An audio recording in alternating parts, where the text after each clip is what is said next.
Let's start now. The Sun, God's Wrath. Scene 1. The cold open. The edge of the abyss. The world was suspended in a moment of agonizing stillness. The eastern horizon was no longer black. It was a bruised, deep purple, bleeding into a pale gray. The first ray of the sun was less than 30 minutes away, but for the demon slayers lying in the dirt, 30 minutes felt like 30 years. Tanjiro Kamado's heart was no longer beating. It was thumping like a war drum. His right eye was swollen shut, a mass of dark, demonic growth caused by Muzan's poisonous blood. He was breathing in short, ragged gasps that sounded like broken glass rubbing together. Scene 2. Muzan's final form, the baby giant. Muzan Kibutsuji felt the sun's approach. To him, the sun wasn't a symbol of hope. It was a death sentence. His elegant, white-haired form began to distort. The 12 mouths on his body began to scream in unison, a sound so loud it cracked the remaining windows in the town. "I will not die here." Muzan's voice was no longer human. It was a tectonic shift. His flesh began to expand at a terrifying rate. Layers upon layers of thick, pale muscle wrapped around him, creating a protective shell. He grew taller. 10 feet, 20 feet, 30 feet. He transformed into a monstrous, bloated baby giant made of pure, raw meat. This was his final defense. By increasing his body mass, he hoped to create enough shade for his core to survive until he could burrow back into the earth. The ground groaned under his weight. Every step he took crushed the stone into powder. He was a mountain of flesh, moving toward the shadows of the nearby buildings, leaving a trail of black, acidic blood behind him. Scene 3. The ghosts of the fallen. Tanjiro watched the monster move. He tried to lift his sword, but his arm wouldn't obey. His muscles had reached the point of total failure.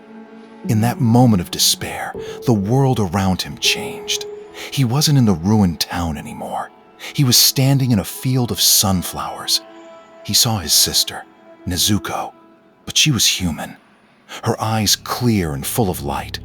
Beside her stood Zenitsu and Inosuke, laughing. And behind them, he saw the shadows of the Hashira who had fallen. Rengoku, Shinobu, Muichiro, they were all there, watching him with silent expectations. Tanjiro, a voice echoed. It was the flame Hashira, Kyojuro Rengoku. Set your heart ablaze. The sun is not just in the sky, boy. It is the blood in your veins. It is the legacy of every person who died, so you could take this one step. Tanjiro's hand twitched. His fingers found the hilt of his broken blade. He didn't just grab it. He fused his soul with the steel. Scene 4. The 13th form. The Ascension. Tanjiro stood up. His movement was fluid, like water flowing uphill. He closed his eyes and let the Hinokami Kagura take over completely. He wasn't thinking about the forms anymore. He was the forms. Form 1, dance. Form 2, clear blue sky. Form 3, raging sun. He began the loop for the final time. With every rotation, a halo of white-hot flame erupted around him. He moved toward the meat giant that was Muzan. The heat coming from Tanjiro was so intense that the blood on the ground began to boil. Muzan swung a massive, fleshy fist, but Tanjiro didn't dodge. He sliced through the meat as if it were air. The 13th form was no longer a series of strikes. It was a continuous circle of solar energy. Tanjiro was a spinning sun, carving his way into the heart of the monster. Scene 5. The remaining strength. But Tanjiro wasn't alone for long. From the debris, 2 figures emerged. Inosuke Hashira, his boar mask half shattered, and Zenitsu Agatsuma, his yellow hari stained with soot.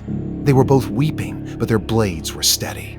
"Don't you dare go alone, Kentaro," Inosuke roared, his beast breathing creating jagged slashes in Muzan's legs. Zenitsu didn't say a word. He entered the stance of the god of thunder. Thunder breathing, first form, thunderclap and flash, Godspeed! A bolt of golden lightning struck the giant's side. Zenitsu moved so fast he created a vacuum, pulling the air away from Muzan's mouths. Together, the 3 boys, the new generation, created a wall of fire, lightning, and steel. They were the shield that the Hashira had died to create. Scene 6. The sun rises. And then it happened. A single, thin line of gold appeared on the edge of the world. The first ray of the sun hit the top of the tallest building. It was beautiful. It was lethal. Muzan felt the light touch his flesh. He let out a sound that wasn't a scream. It was a realization of absolute defeat. The outer layers of his meat giant form began to smoke. The pale skin turned gray, then black, then disintegrated into fine white ash that blew away in the wind. "No! I am immortal! I am a god!" Muzan's internal voice was frantic. He tried to dig into the ground, his massive claws tearing into the asphalt, but Gyome Heimjima, using the last of his strength, threw his chain around the monster's neck, pinning him to the spot. "You are going nowhere," Gyome whispered, his blind eyes facing the rising sun. Scene 7. The final struggle. The sun was halfway over the horizon now. The town square was bathed in a brilliant, blinding light. Muzan's giant form was melting like wax. He was shrinking, his protective layers falling away, revealing the terrified, white-haired man inside. Tanjiro reached the center. He stood directly in front of Muzan. His blade was glowing with a light that rivaled the sun itself. Muzan Kibutsuji, Tanjiro's voice was calm, filled with a sadness that went back 1,000 years. "You lived for yourself, and you will die for yourself. The world you tried to rule is the very thing that is burning you away." Tanjiro drove his blade into Muzan's chest, piercing all 7 hearts at once. The red Nichiren steel locked Muzan in place. The Demon King couldn't move. He couldn't heal. He could only watch as the sunlight touched his face. Scene 8. The suspense. The twist. Muzan's body began to crumble. His eyes, once full of malice, were now wide with an idea. A terrible, final idea. "If I must die," Muzan thought, "then my dream will live on. I will find a vessel that can survive the sun. A vessel with the blood of the sun breath in its veins." As his physical body turned to ash, Muzan poured every ounce of his remaining blood, his memories, and his dark will into the only person touching him. He poured himself into Tanjiro Kamado. Tanjiro's grip on his sword loosened. His swelling eye snapped open, but it wasn't human anymore. It was a slitted, demonic red. Scene 9. The happy ending. For a brief second, the sun fully rose. The demons were gone. The town was quiet. The war was over. Gyu, Inosuke, and Zenitsu looked at Tanjiro, ready to celebrate. They saw their friend standing in the sunlight, his wounds seemingly closing. They thought it was a miracle. They thought they had won. The sun has risen, and the nightmare of Muzan is gone. But as the dust settles, a new shadow is born in the light. The boy who carried the sun is now the king of the night. Can the bond of a brother and sister overcome the ultimate evil? Or has Tanjiro Kamado become the monster he spent his life trying to destroy? This was part 3, the sun god's wrath. The war ended, but a new battle has just begun. If you were shocked by this twist, please like this video and share your theories in the comments. Make sure you are subscribed to Anime Audio Tales and the bell icon is on. Tomorrow is the final day. Part 4. The Last Sunrise. We will see the fate of Nezuko, the decision of Giyu Tomioka, and the final breath of the Kamado legacy.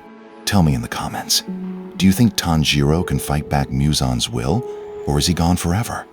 Your support means everything to us as we reach this finale. This has been Anime Audio Tales. The sun is up, but the darkness has never been closer. See you in the final episode. End of Episode 3.